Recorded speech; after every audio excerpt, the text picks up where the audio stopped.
Yes. Hello, everybody. We are back in the park. Back in the park. Yeah, and I was just saying off camera, it feels way less weird now. There she goes with them damn Charlie XCX shades. Let me tell you, when I was just watching the video, I was like, she's killing. It's like she's killing me with these shades. I loved it. It was just so funny. It's my persona. It was crazy that I didn't notice it until like rewatching it. I was just like, Yeah. wow, she just looks. Anyway, Did you see clips from her Lollapalooza? you know I didn't. Did you listen to the new album? You know I didn't. Long story short, I was like early to Brat, but then I put it down. Then I came back to it late. Anyway, until it reaches me and I can't escape it, that's when I'm like, okay, that means I got to check it out. But just like with Olivia Rodrigo's album, like no one's really talking about it, so I'm like, all right, don't gotta listen to it. I love the Olivia Rodrigo album, but it hasn't reached my gay circles. Yeah. So like I'm sure a sector of gay people are talking about it, but it hasn't reached my gay circle. So I'm like, well, don't need to worry about it. What are your gay circles? Maybe see, that's the thing. I'm in gay book circles. Okay. But I'm not in gay online, music. You mean? Yeah. I mean in person, but like I guess both. Yeah, I guess both. Like I'm just not in like gay music circles. I don't really hang out with people who like go to concerts or anything. Yeah, not your thing. I never thought about that till literally right now. Yeah. Well, follow-up question: did you listen to the new Ariana record? No. She's my girl. I know. Now I'm going to disappoint you in the internet for the 15th time by invoking her name. But when Taylor puts out an album, I'm like, oh, midnight. I'm listening to it with my noise-canceling headphones nonstop. And also, Ariana Grande? Well, I think it's just a chapter I am in my life of like what I want to listen to now. I know it's going to be like sentimental, smarter songs. Whereas like now my top artists are Taylor and Cat's Eye, like a K-pop group. And I'm just, this chapter of wherever I am, I'm just into this like poppy, high energy, like I'm listening to more so the melodies and less of what you're telling me. Sure. That can be, I don't know, but that's Spring Summer 26, baby. You like the new Charlie album. Love it. Because I did save it so I can listen to it. I think she is kind of unparalleled. She really pushes herself, I think, creatively. Yeah. And the quality is always really, really high. Yeah. I always feel like I'm learning something new, both about music and life. I think she's a really good commentator of culture. You have unironically and unintentionally exactly expressed what I'm not looking for. Like, I think that's the thing. It's just like prior to this year, I could never listen to theater music. But since January, I have just been bumping musical albums. Bumping that? Yeah. Literally. I've been just listening to musical albums. So I think that's where I'm getting my substance and like where I'm getting I need to listen to these words. And then when I'm not listening to like musicals, I'm just like, let me just put on a pop song. I love that for you. I don't know what it is. That is beautiful. Yeah. Like, you saw Les Mis. I saw, the Les Mis concert. How was it? I saw Patti LuPone showed up. Yeah. They played a lot of the songs, but it was very much like going to see your favorite artist in a concert because it was a Les Mis anniversary concert. Yeah. They acted out a lot of the scenes and they did play a lot of the boring songs, but the hits that we all know.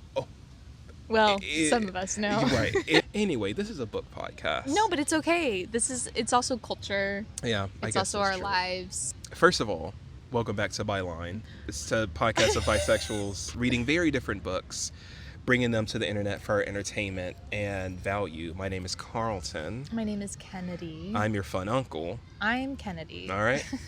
Do you only care about award lists for my benefit, or is there like a part of you that does care? That was really cute. There is a part of me that does care. Okay. Mainly because, kind of like what I was just saying about Charlie, I'm like interested in what is happening in the cultural zeitgeist. I feel like reading award long lists also fall into an interesting category wherein they're expected to both like affirm books that have been popular and also I think they have a role and duty to acknowledge works that have gone unrecognized, that are also really important. And I don't know, I would love to serve on some kind of jury for an award. I feel like you could, for sure. Well, I think you could too. I don't read fast enough. Last year was the year that I was very conscious of the Booker. They did a lot of like documenting the process of selecting them. Yeah, they did. For the long list and everything. The reason why I followed it so closely is because Kylie Reid, one of my favorite authors, was a That's judge right, on it. She was, along with Sarah Jessica Parker. And right, and they both are very camera. They like their personalities shine on the screen. And she was talking about how many fucking books they had. So, I mean, obviously, if you're like making this probably the most famous, like the Oscars of book awards, like you gotta read. But she was like, it's just nothing but reading, like literally nothing else. I'm not writing. I'm just and it's like, that's crazy. Like well over 200 books in less than a year.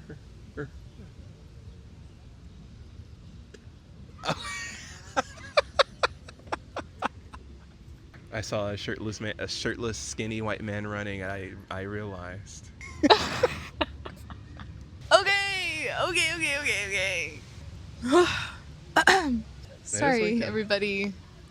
Let's go. Sorry, you were saying. Well over 200 books. Well over 200 books. You're doing nothing but reading, and that's a task that I think you could handle for sure. So that gate keeps perhaps some really noble readers like yourself from being able to partake, but maybe one day. I take my time. Yeah, maybe. Who knows? Also, I feel like it does compromise the enjoyment somewhat of reading a bit. Well, when you're having to do it under a really strict deadline. From what we were saying earlier, I think we both kind of land on the same temperature of the last 4 chapters of Normal People. Yeah. To be frank, I still gave it 5 stars. Even after this read? Yes. But I do think the assignment that we've given ourselves has hampered my enjoyment of this last part. Because I just very much felt you when you were like, I was reading the last 4 chapters and it felt very elementary, for lack of better words. Oh, yeah. I don't even know how to not put it pretentiously, but like, I was like, wow, I feel so unimpressed by how this wraps up. Thank you. Wait, so do we agree? Yeah, I think we actually agree on it. Thank you. I didn't want to speak too much earlier for like content, but like, yeah, I think I would agree with that. Well, then we definitely have a lot to talk about. I was really worried I was going to have to kind of hold myself back from being critical of the ending. So, because I think last time, like I said, I would still give it 5 stars because I still enjoy my experience of it and blah, blah, blah. Last time I kind of obviously read it all in like probably 3 days or less. So I think the emotions were very high while finishing it. Looking at it more clinically, taking breaks between, like last time we read it, that was probably over 2 weeks ago. Yeah. And so just coming back to this section, separated like emotionally from it, I was just like, wow, this isn't doing it to me like I thought it would. I'm like, I'm whelmed. Agree. I'm whelmed. Well, I don't even know if I was whelmed. Really? I think I was unfortunately very underwhelmed. I see that. To viewers and listeners, thank you for joining us on this journey. Yeah. Before it's been I can't remember how many episodes of this we've done now. It might be 6. Yeah, I'm feeling maybe 6. Even though we're going to get to the critical aspects of this book, like Carlton said, this is a very special read. Yeah. It's our mother goddess queen, Sally Rooney. Like, there's no one else we should have started a close reading series of and for. Very true. And yeah, we're coming to a close now, and the big grand thoughts are that it falls flat. Yeah. And I think we can get into why chapter by chapter, because I think the why is rooted in these last few chapters.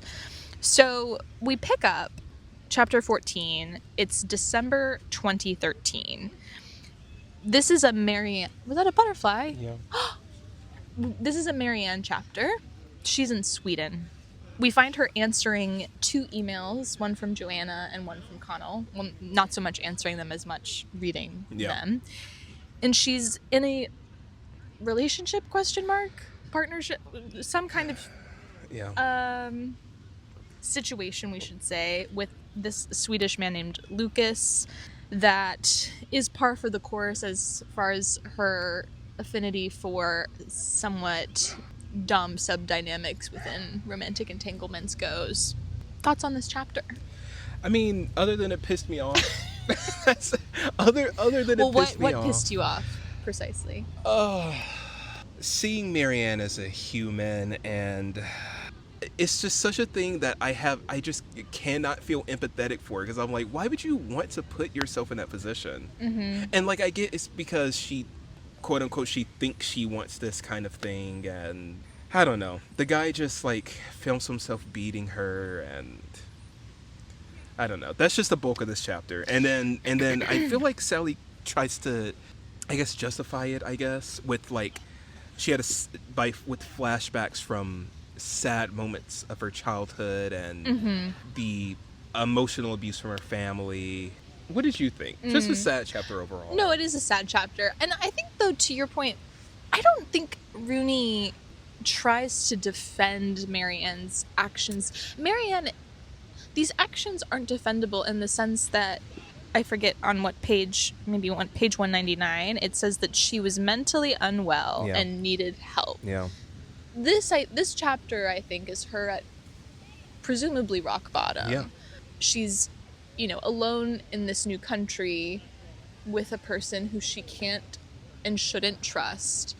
And she's really feeling the acuteness of her damage, to your point about, like, the wounds that she carries from the family trauma that she experienced at the hands of her dad, her brother, and her mother. The most interesting thing about this chapter were the emails that she receives from Joanna and Connell. Yeah. Because they give you a glimpse.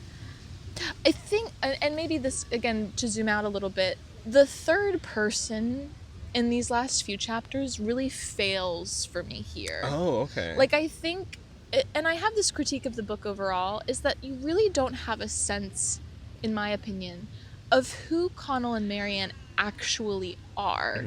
Like, they're so defined by, and in some ways this is part of what's so beautiful about Rooney's writing, is like her wanting to set up these characters in relationship to each other, how they respond to each other, what they decide to communicate, what they decide to conceal, how they feel about parts of themselves in comparison to other people.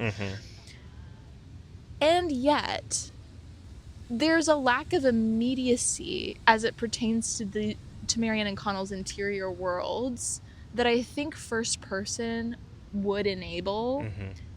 And because, again, like, these emails specifically, like Connell, when we get his eye language here, I feel like I'm seeing him in a whole new way. Yeah. Not only because time has passed, but because there's a stream of, there's an affect, a stream of consciousness here that I think I've been really craving. Interesting. So that was a long-winded way of saying I don't know what. So in general, would you say that you prefer first person, or is it kind of just, it depends on it depends who's writing it? It depends. I think it depends what the book is trying to do. And I think what this book is Rooney being a really interior writer. I think the third is Conversations with Friends, the only one that's first person. And it's the only one I don't like. And Intermezzo is third. Yeah. But yeah, maybe it just doesn't work for me here. I think Intermezzo gives you what you want of being a very it's the stream of consciousness. Yes, third person. It's the fragmentation. Yeah. It feels more like observations about society as opposed to what Marianne and Connell are actually going through. Interesting. See, and I thought that would appeal to you, but yeah, I think the more that we talk more closely about books, yeah, I think I'm seeing that about you, is that you surprisingly don't that. Because for people that don't know, Kennedy's very world conscious, very politically conscious. That's very nice. And so I thought you would like things like this, things like Minor Black Figures, things like Downtime. But then I think those books always fail when it's like, we're always so focused on the world stuff. Yeah. But I know that's a blanket statement. That doesn't fit everything. I think that's actually a really good observation, especially as it pertains to all three of those books. Making something so explicit doesn't feel like literature to me. And I think that's what so much literature tries to do now, is be explicit about its politics, because a politics is so urgent. Yeah. And that's what, for a lot of people nowadays, seems to like import worth to novels. And That's such a good point. I think that there's more to be discerned and gleaned in, I don't know, I think I'm looking for a return to plot. Yeah. That's a stupid thing to say. Like a return to make it about the characters. Make it about the characters, because the characters are the world. I see what you're saying. Both for the novel and for, you know, our three-dimensional lived experience. To bring it back to Sally in general, like you saying this, I do see now the big thematic differences between normal people and intermezzo, and why you prefer intermezzo more. And yeah. I've been thinking a lot about what literature is supposed to do. Like, what is the point of it? Yeah. And I think that there's not one answer to that question. But, like, what does literature do for you? Like, what do you think it's supposed to do? For you as Carlton, but maybe for other people, too. I think we're very similar. And, you know, as you get further into the pod, I think you'll sway me on classic literature, like framing it that way, because I feel like we're very similar. I personally enjoy the aspects of we're focused on what the characters are doing and dealing with personally, and not so zoomed out about I guess I just never thought of it that way. But because I also just, unfortunately, I think DNF the book that is both first person, it starts very good, that I loved it, and then it kind of goes too far out of like it delves so deeply into Trump's second term when the book isn't about that. Okay. And I liked it more when we were like just focused on that, but then I also don't like the first personness of it anyway. Well, but I think you really like to feel things. Yes. Like, you love, that is in part what propels you through it. Like you were just saying, like when you read this for the first time in 3 days, like you were just, it was that experience that was making it so enjoyable for you. And I think that's why, like, reading it so slowly, I have been noticing more the not so subtle political and societal things that are talked about in this. Because to me, when I first read it, it felt very subtle in how she did it. But obviously, because I'm more of a reading it for the character person, and I'll just go, you know what I'm saying. This chapter, it made me incredibly sad. And the only reason I don't agree with you with the Connell stuff and it being the first person, I just don't like first person. Most books, if it's first person, I'm like, just don't even hand it to me. I don't know what it is. I don't like being so close to the character. I like the distance that we get in this novel, and I like the, I guess, technique that Rooney does of like, we're kind of placed directly into the action, so to speak, of like, the emails are only ominous because we don't know how they began. So it gives you kind of like mystery of like, oh, what are they talking about? Even though it's like super mundane things. I don't know. I like that little technique that she does. I like it too, and at the same time I have trouble with it because I think these lapses in time begin to feel very stilted. Yeah. And unpurposeful. Yeah. And again, I feel like there's a departure in like, are we concerned here about Marian and Connell's development per se, or are we concerned about what this is? It begins to feel very coming of age, like very generalized, like people, and we'll get to the end, but like people come together, they grow apart, but ultimately each encounter that you have with another person moves you in some new direction. And I cannot take my eyes off of the runners and bikers to our left. I didn't want to tell you this because it would have freaked you out more, but I did see him go that way, so I think we're good. No, you didn't. Yeah. No, you didn't. No, you didn't. No, you didn't. When? Yeah, he went that way. Babe. You were so focused, like, over here. Was he focused? He didn't look over here, girl, did he? No. No, not even a little. Literally, no. Nowhere is safe. The city is too small. I have to move to London. I was just going to say, speaking of art, I just wanted to pull out this one quote on page 196, actually, because we were just talking about what literature is supposed to do. She's talking about Lucas, and she says, he has managed to nurture a fine artistic sensitivity without ever developing any real sense of right and wrong. Yeah. The fact that this is even possible unsettles Marianne and makes art seem pointless suddenly. And I thought this was really interesting because, again, this is something that I feel like is important to both artists and then people who appreciate art is, again, like, right and wrong in the sense that there's technique Oh yeah. and proficiency, Mm-hmm. and also like a moral right and Mm-hmm. wrongness. And I think a lot of people are reluctant to assign art the responsibility of telling us what is, capital G, good and Yeah. bad. But I think it does. Yeah. And I think this to me speaks as both Rooney and Marianne concurring with that. So I just wanted to pull that out and in support of my thesis. Anything else for you with this one? Surprisingly, no. The more emotional chapters I always have the least notes for, because, like you said, I'm just a very emotional reader. Yeah. All to say, I liked it. It's just, God, this chapter is always so hard to read, and I just hate that she just lets this happen to her. And yeah, again, very different from Connell. She just, this is like the most that she seems like a bystander in her own sex life. Yeah. She's just kind of there. Very passive. And, oh, wait, sorry. Actually, I did have a lot to think about in this chapter. She describes friendship as a commodity market and says that in school she had believed herself to be above such frank exchanges of social capital, but her college life indicated that if anyone in school had actually been willing to speak to her, she would have behaved just as badly as anyone else. There is nothing superior about her at all. There's almost like a castigation of herself. Like she's seeking kind of a just punishment for, again, in her words, participating in a commodity market, which I think is a rather crude way of putting our love and care for one another. Yeah. Love and care could be considered as things that we have to exchange. Yeah. But obviously, like, putting it in economic terms really takes the sentimentality out of it. Yeah. Okay, I'm done. We can move forward. Actually, no. Okay, no, I'm done. No, go ahead. No, I was just this. Okay, what I will say about this chapter that I love is that she's really, what I'm coming to love, actually, now that I'm reflecting on it, is that she's just asking herself a lot of questions. Oh, yeah. Like, she's like, who am I? I mean, this is for sure very reflective.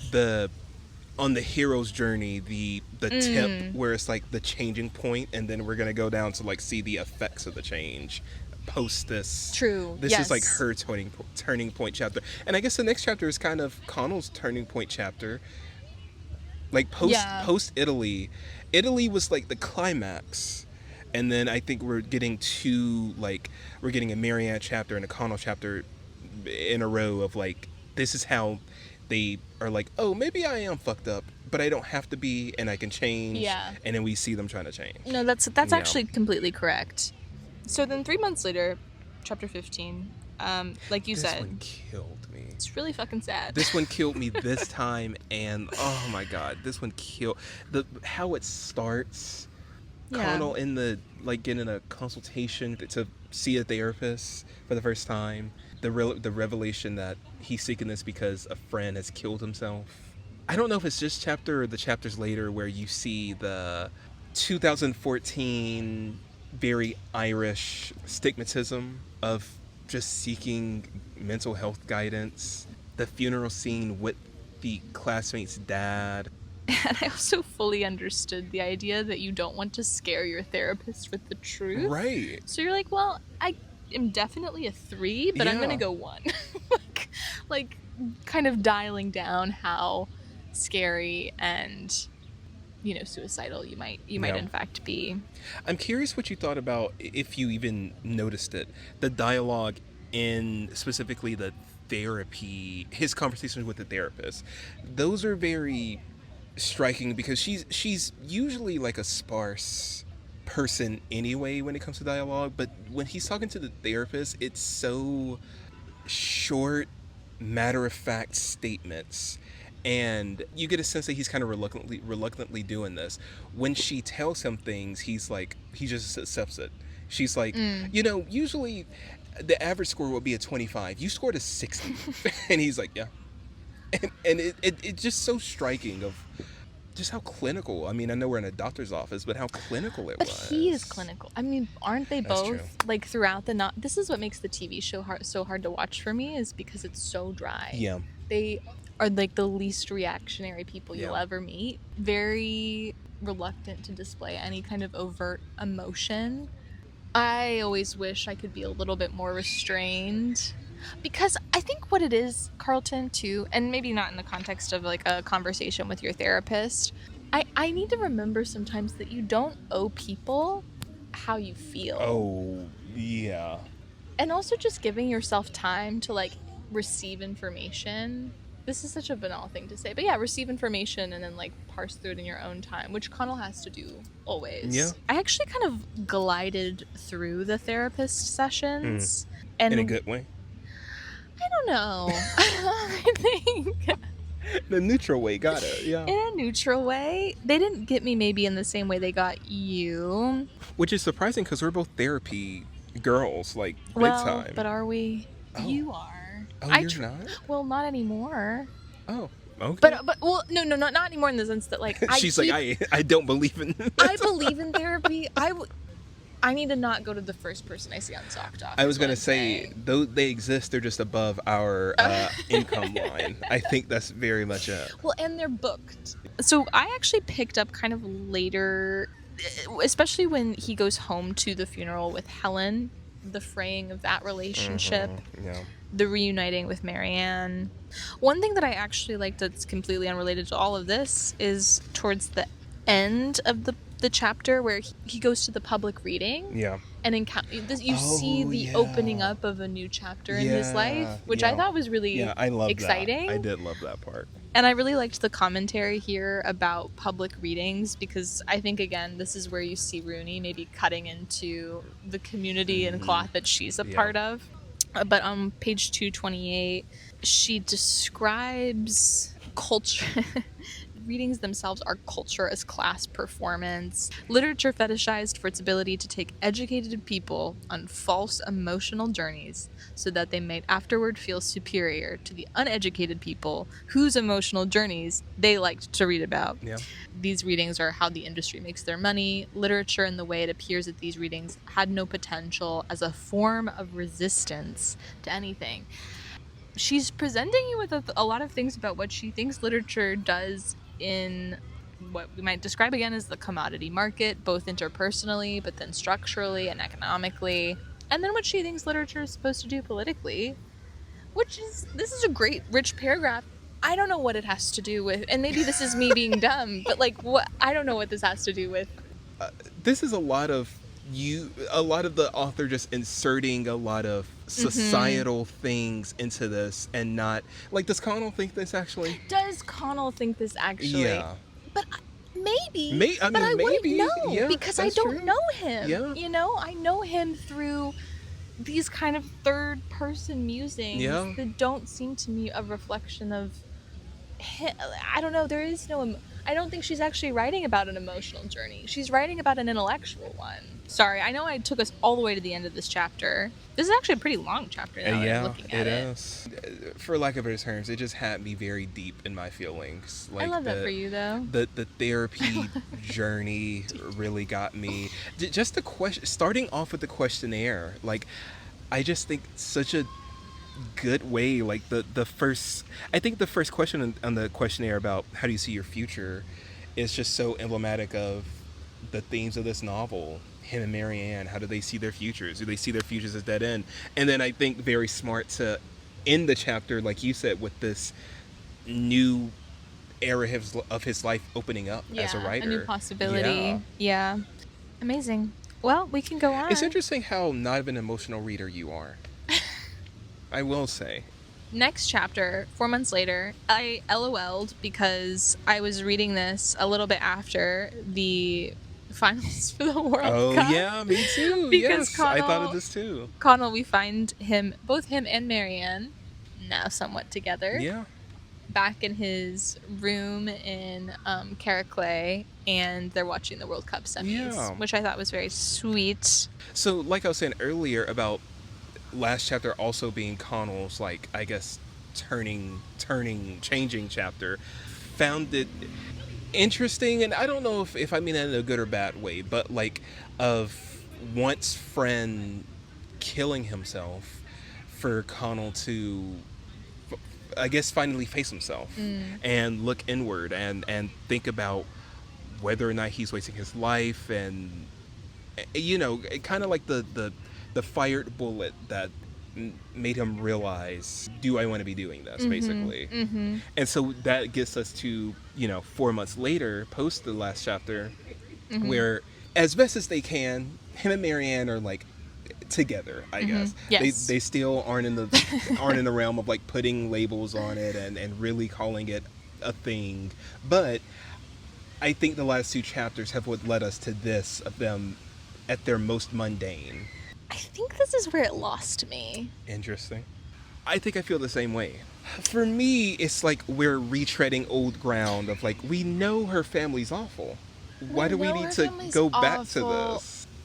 Like, I pulled out this line, things that happened to her are buried in the earth of her body. Yeah. Again, we only see these like faint glimmers of their actual exchanges with each other, and they're so unmoving to me that when it's laid out in these very grand authorial terms, I'm like, well, okay, I guess, but like I don't feel that as a reader. Yeah. Were you feeling that? Like when we're being taken through the exchange between the two of them in the bedroom and everything, like how are you experiencing Okay, so that? when they're in the bedroom, I found very, like I said, beautiful.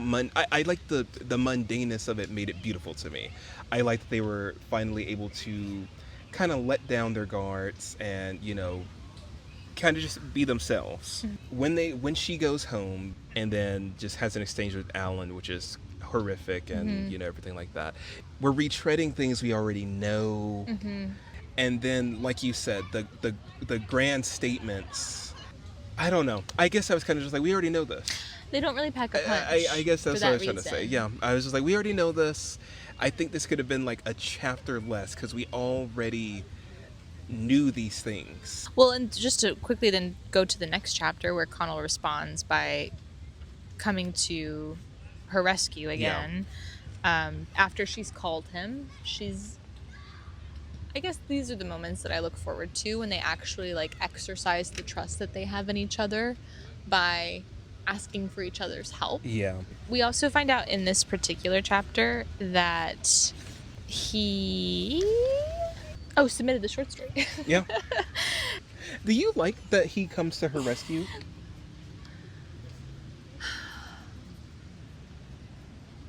Is she secretly not a feminist?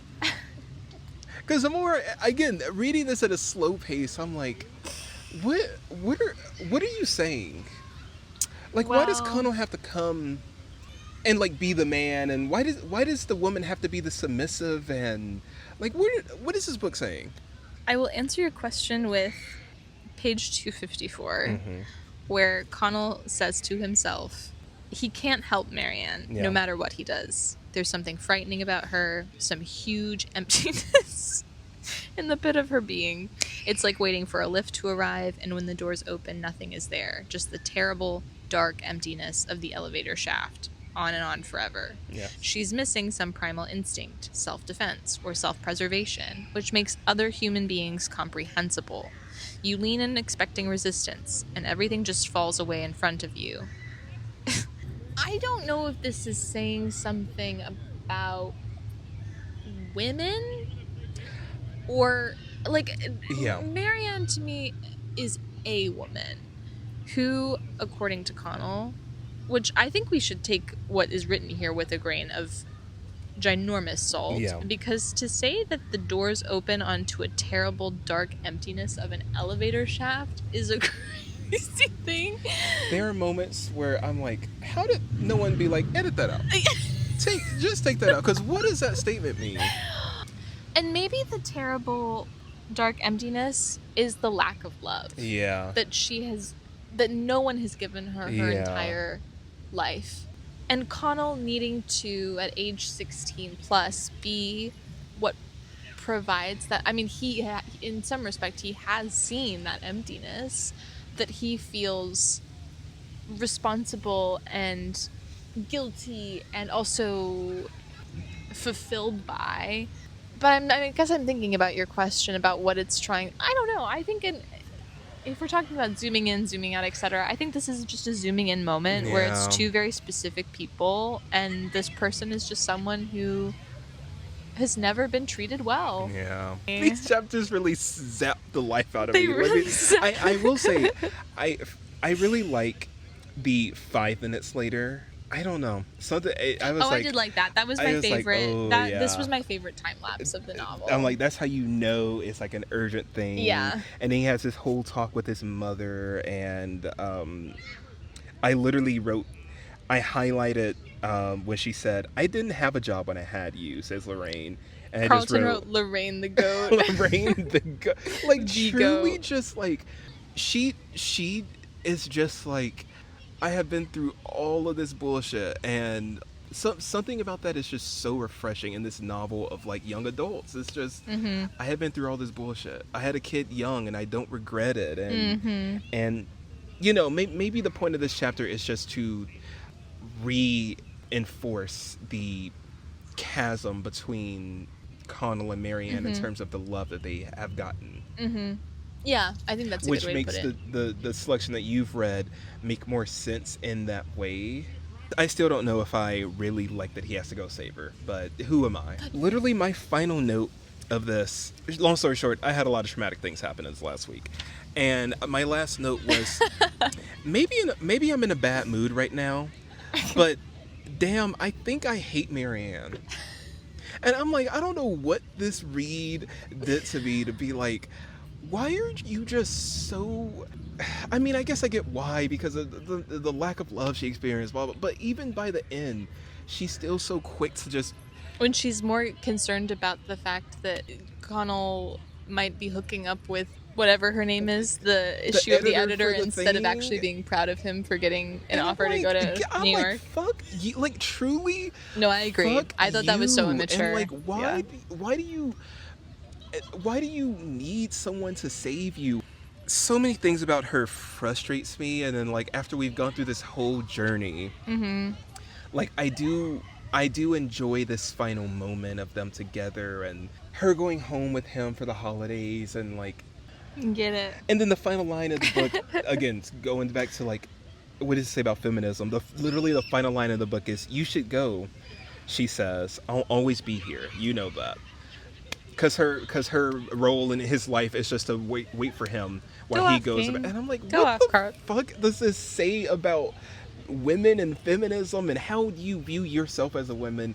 But maybe this whole book is just Sally Rooney just trying to piece that together of like, what is my role as a woman, and how do I see love? And so yes, I have to defend both Rooney and please Mary. defend, because I so you say the last line, and this is true. Yes. But just a few lines before, Connell also says, "You know I love you.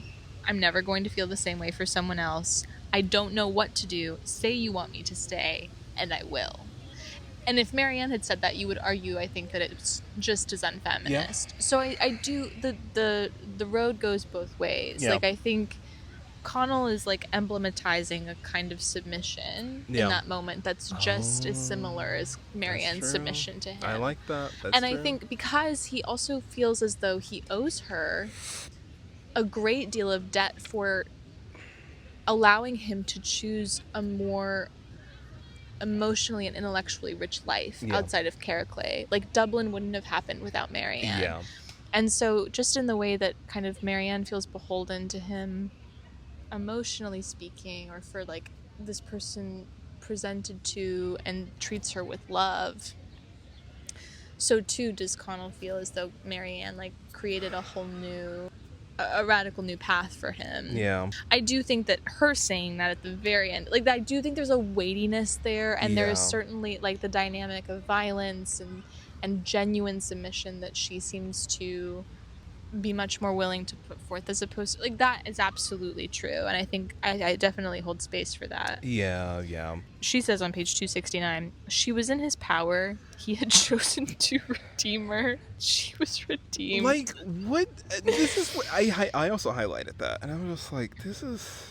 I think there's also a difference here, and I don't know if this is what normal people is trying to tease out and leave somewhat unresolved, But again, on the same page, she says, how strange to feel herself so completely under the control of another person, but also how ordinary. No one can be independent of other people completely, so why not give up the attempt, she thought, go running in the other direction, depend on people for everything.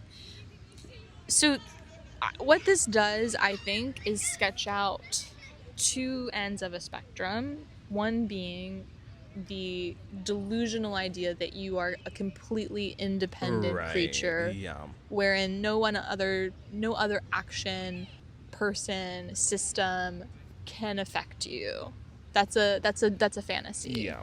She also sketches out this fantasy too on the other end of being like completely subsumed and passive, such that your life is controlled in every way by another person, people, etc. Yes, no one can be independent of other people, but I don't know if is it really so ordinary to feel completely under the control of another person? Like, I think, and so willingly, with such exuberance, I don't think so. I don't think that's healthy. And the other thing I'll say that's kind of unrelated to this is at the very top of the chapter, she says that Marianne has realized she's neither admired or reviled anymore. She says people have forgotten about her. She's a normal person now. And I wrote in my book, I said, to be normal is to be forgotten. Yeah. Question mark, because normal means a lot of different things in this book. Normal means acutely here to be somewhat unmemorable, for no one to have any kind of immediate reaction to your existence as a person. But normal has also meant, ethically good. Yeah. Normal has meant ethically bad. Like, I don't know if there's actually a concrete understanding for me at the end of this book of normal people. I think that's the point. And maybe that's the point. I think you've unlocked it. Yeah. I think you've unlocked it. I would say I also highlighted that. We highlighted a lot of the same things. Yeah, we sure did. I like this thesis statement. This one? Yeah, specifically? I like this thesis statement. I feel like this gets the point across to me personally. Well, it also eliminates hierarchy. Yeah. Because to be admired or reviled means that you are either looked up to or degraded by someone else.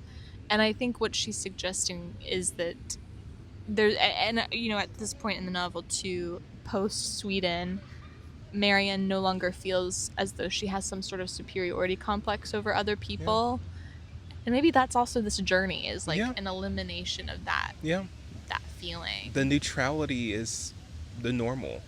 Yeah. You exist, and it's like, yes, you matter to the people in your life, but maybe okay, you know what? After all that, I think I rated this like a 3.75 on Fable, and I'll bump it up to a 4.25. Interesting. After that conversation about the meaning of it. So what are your emotions in general coming to the end of this? You liked it, or? What I felt was frustrated when I finished it. And I wrote in my journal, I said, I said, ending somewhat unearned. We know precious little about them as people. Dissatisfied we don't hear again from Connell. Development is told and not portrayed. She's accepted her piece as an eventual nobody. Yeah. And then I said endings are hard, but it needed to go on longer. That's what I wrote. That was my experience with the final chapter. Don't meet your heroes, folks. That's so funny. Just kidding. I mean, I did enjoy this, and I think there is so much to. I asking questions and being in conversation with you only makes me realize how little I actually both understand and feel about this book, which is the sign of a good book. Yeah, I think. Agree. How about you? What is your? I mean, you've spoken a little bit about your experience. Yeah, I think as you've said to me many times, I am very much an either hated or loved type of person. It's either 2 stars or 5 stars. And you're still gonna give it 5 stars, even after all of that. What is the feminism of this book? Oh no, I rather a book make me feel like rage or whatever than than nothing. I really enjoy the emotions of this book. I enjoy the humanity of it, the mundaneness. I love the final chapter. I love it.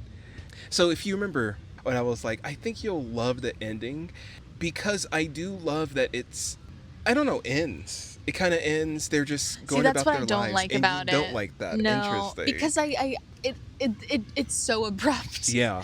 It's abrupt, and I don't mind it being inconclusive. Yeah. And like I said, I feel like talking it out with you makes me see what this was actually doing for the book. Well, that was that. God, I never want to talk about this book ever again. I'm just exhausted by it. I think it's just like being hit over the head with the themes week after week and then discussing it. And I'm like, we get it. She has a horrible life and he's selfish and unresponded to things. And I'm like, I would never want to do a close reading of Intermezzo. Do you know how difficult that would be? You think it would be difficult? With all of those characters? I think that would make it easier, though. I don't know. It's because it's more to talk about than just these two characters. I do feel like, again, with Intermezzo, it's so successful because you know them so well. Yeah. Like, you really, really understand each character's psyche and motivations and how they develop over the course of the novel in a way that I think is not so much achieved here. Would you say that you understand the popularity of this book now? You know what? No. No. I would have thought it would have read more gripping. Yeah. I wasn't gripped. That's crazy that you weren't gripped. It did not have me by the throat. Anyway, I was going to say, I think the format in which we read it kind of ruined it for you, if I'm being honest. Maybe. But you're not really a savory reader in the first place. Carlton, it was actually so easy to put the book down when I needed to. Like, after every subsequent set of chapters, I was like, yeah, okay. Yeah. Like, I never felt like I needed to stimmy myself. Yeah. We're going to put down close reading for a while. Yeah. Enjoy your day. I hope you also don't run into your ex in the park randomly while you're recording a podcast.